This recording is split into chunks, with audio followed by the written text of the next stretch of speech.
40 past the hour. This week's deadly tragedies involving human smuggling have led one Texas sheriff to plead for more help from the federal government to deal with this humanitarian crisis.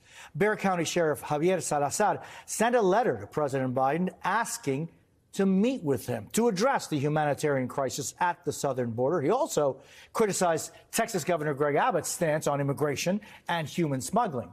With us now, Bexar County Sheriff Javier Salazar. Sheriff, it's a pleasure to see you, sir. Tell us about what you are asking for. What are your needs?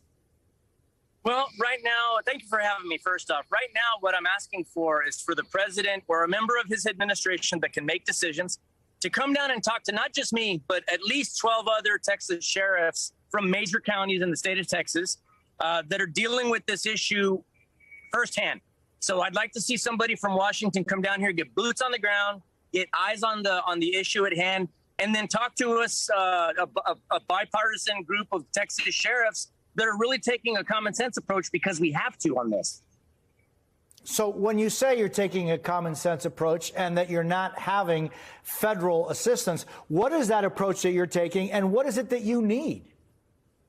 Well, we'd like to come up with something that makes sense. At present, and I hate to have to say this, at present, we've got a governor that's using this as a campaign stunt. I mean, I hate to say that, but it's a whole lot of money being poured into the border just for the point of just for the stance of making a point to America. Right? They're putting these people into state prisons, creating a backlog in the jail system that affects Texas sheriffs, but also like busing these folks to Washington D.C. and then dropping them at the figurative doorstep of the president.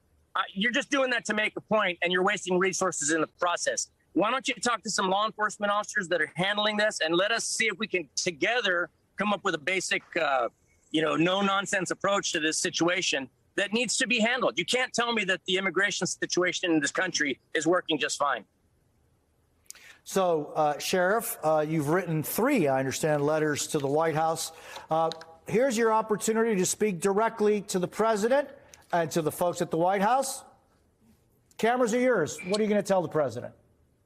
Mr. President, we need your help. With all due respect, the perception here, what I've seen in talking to other law enforcement leaders in my precious state of Texas, is the perception is that there's been a complete absence from Washington, D.C. Now, I know that you've got a whole world to protect and serve. However, here down in Texas, we need your help. We need you here to talk to us and see if we can be part of the solution.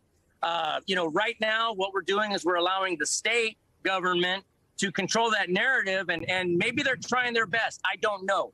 But at this point, the results that we're seeing are just not satisfactory. Clearly, we're dealing with over 50 people dead. That means the approach isn't working. And so we need the president's help to come down here and talk to Texas law enforcement, and let's see if we can't figure something out.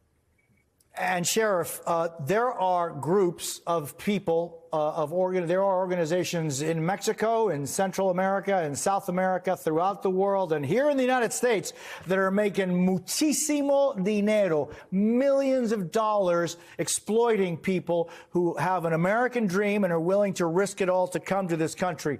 How do you deal with something like that? Millions and millions and millions of dollars in cash every day exploiting humans in our own country, Sheriff? Absolutely. And that's why I mentioned being angry at the president in my letter. I'm angry. I was angry when I wrote it. I'm still angry today. So pardon me if during talking to you, I get a little more angry because it makes me bristle with anger that 50 people died in my community and I couldn't do anything to stop it. It's frustrating. I hate the fact that these poor folks, the vast majority of them, right? I'm not going to say all of them. The vast majority of them are just coming here looking for a better life because they have no prospects in their home country. And right now they're in a situation where they're more afraid of me, who I mean them no harm. They're more afraid of me than they are the drug cartels that are charging them $10,000, cramming them into an 18-wheeler like cattle. And then maybe they make to their location, maybe they don't, but the cartels already got their money at that point. We've got to flip that narrative somehow. Make them be able to, maybe there's a way we can create a process where they come into the country legally. Let's create a front door that they can come through legally with a process. I'm not saying open the borders and just let anybody in that wants to come in.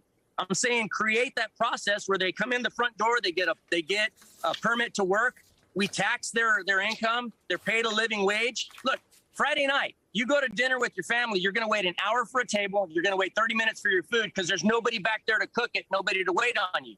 We got people coming in that would love the privilege of doing that work for us. Let's figure out a way to connect, to tie those loose ends together.